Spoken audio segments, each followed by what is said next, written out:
Olá, seja muito bem-vindo ao nosso canal do YouTube Biomecânica da Corrida e acompanha lá também no Instagram, o biomecânica.corrida, onde eu uso como verdadeiro blog e trago temas bem interessantes, dicas, insights, enfim, relacionados à biomecânica da corrida para os principais profissionais de educação física e de fisioterapia que são apaixonados pelo tema e que trabalham efetivamente ou desejam trabalhar com corredores de rua. Então, tá um espaço bem legal, com muita gente lá, bastante movimentado. E eu escrevi um post recentemente falando da relação da hiperpronação dos corredores com a canelite, né? A síndrome do estresse tibial medial, que é uma lesão extremamente comum. Na minha prática clínica, a lesão mais comum, a que mais traz corredores para cá. E a literatura científica fala o mesmo, né? Que a canelite é a principal, é a lesão mais frequente entre os corredores, seguida da tendinopatia de calcâneo, fascite plantar e tendinopatia patelar. Essas são as mais frequentes lesões que acontecem nos corredores. Nesse vídeo eu queria falar sobre a síndrome do estresse tibial medial, essa famosa canelite, né? Um termo já bem popular entre os corredores, todo eles sabem o que é, muitos já sentiram isso.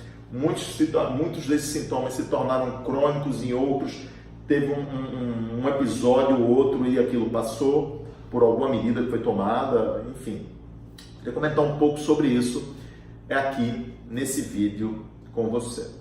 Então, olha só, a canelite ela tem uma forte relação com a hiperpronação dos pés durante a corrida. O que acontece quando a gente está correndo e o pé entra em contato com o solo, a descarga de peso começa a acontecer, a gente tem um mecanismo fisiológico de pronação que começa com aquela queda do calcanhar para dentro, que a gente chama de eversão subtalar, quando o calcanhar cai para dentro numa posição de valgo assim. Esse movimento destrava o arco longitudinal medial, ele cai para dentro, e o pé deixa de ter o arco e fica chato, né? Fica bem plano. Isso é um mecanismo fisiológico de absorção de impacto que nós temos nos nossos pés. Isso é um movimento desejável. Ele tem que acontecer para que nossos pés possam absorver os impactos durante a marcha, durante a corrida ou mesmo na postura em pé parada. Porém, em alguns corredores, isso acontece excessivamente. Esse movimento de pronação, ele deixa de ser fisiológico para ter um pé hipermóvel. E esse excesso de movimento na articulação subtalar e excesso de queda do arco longitudinal medial pode produzir algum estresse para o corpo e um dos pontos que sofre esse estresse excessivo é o periósteo da tíbia. E por que isso acontece? Olha, agarrado lá no periósteo da tíbia, né, seu tecido facial forrando o periósteo tibial, você tem o músculo sóleo.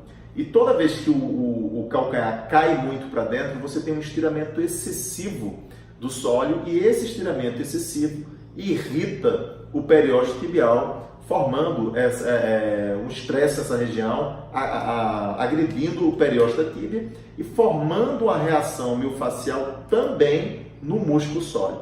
Então, se você palpar a borda póstero-medial, pegar por dentro da tíbia e aprofundar o dedo, você vai ver que o corredor vai sentir muita dor.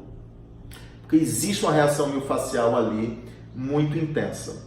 Se ele insistir na corrida e isso se tornar crônico, isso pode levar a uma fratura por estresse da tíbia. Então, logicamente, o interessante é agir antes que isso aconteça. Então, se você conseguir conter esse mecanismo de excesso de pronação, você vai eliminar o mecanismo causal da canelite.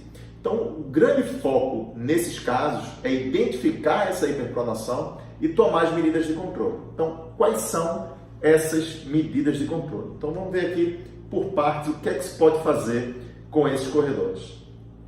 Quando a gente, uma das medidas que a gente pode fazer é segurar esse mecanismo de pronação usando primeiramente o tênis adequado. Se você usa um tênis de estabilidade, que são aqueles modelos indicados para quem tem excesso de pronação, né, a hiperpronação, ele por si só pode conseguir eliminar o excesso de movimento e aí já eliminar a dor desse corredor.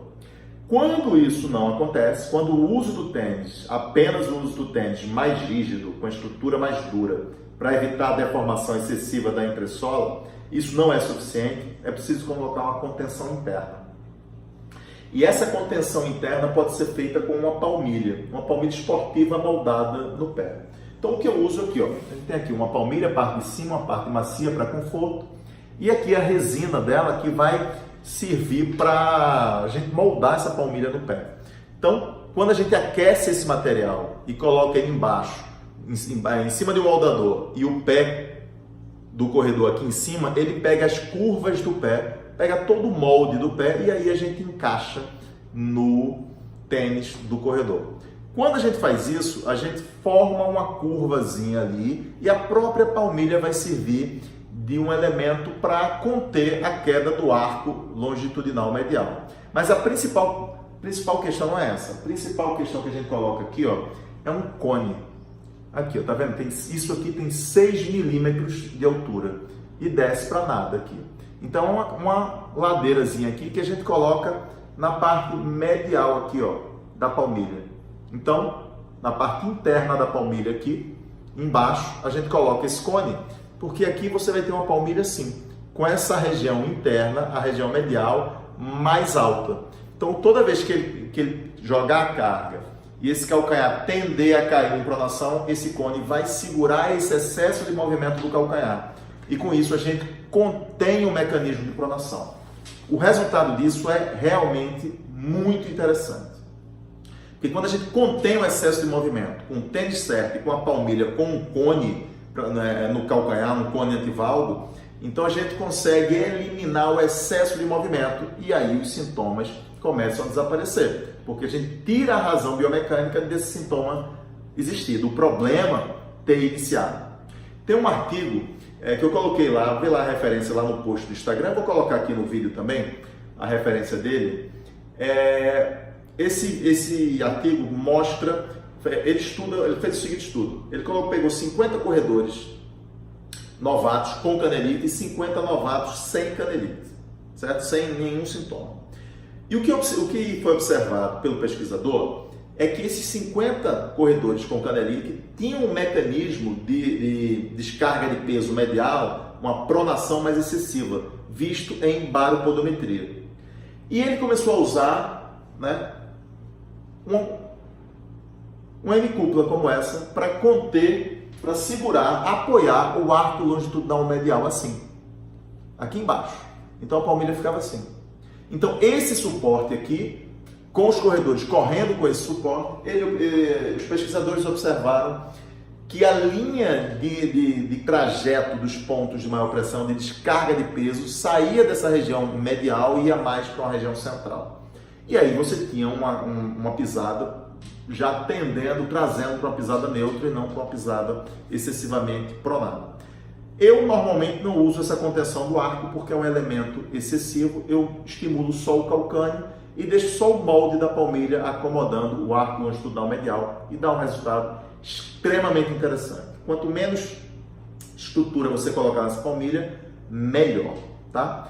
A outra medida que pode ser tomada para segurar essa pronação é através de exercícios, né? Você fazer um trabalho de fortalecimento do sólido e do tibial posterior. Então, fazendo esse trabalho, você pode conter também esse excesso de pronação e exercícios para o foot core, né? Então, trabalhar a musculatura da planta do pé junto com o tibial posterior também dá um efeito interessante nesses casos de contenção do excesso de pronação. Então, eu queria mostrar como eu trabalho, faço toda a parte de cinesioterapia e utilizo a palmilha moldada no pé com o nosso cone aqui assim. Tá ok? Isso dá um efeito muito interessante. Então, para você que trabalha com corredores, independente se você é profissional da educação física ou fisioterapeuta, você pode fazer exercícios específicos para esses atletas e pode também trabalhar em associação com um fisioterapeuta que faça essa palmilha, indique o tênis certo e aí seu corredor vai estar correndo com a estrutura adequada nos pés para conter os excessos de movimento. Mas os exercícios são sempre também muito bem-vindos. Tá bom? Então, olha só, assinale em algum local aqui, tem aí para se inscrever no nosso canal, o sininho para te alertar todo vídeo novo que vai aparecer e nos acompanha também lá no Instagram, tá bom? Um grande abraço, até o próximo vídeo.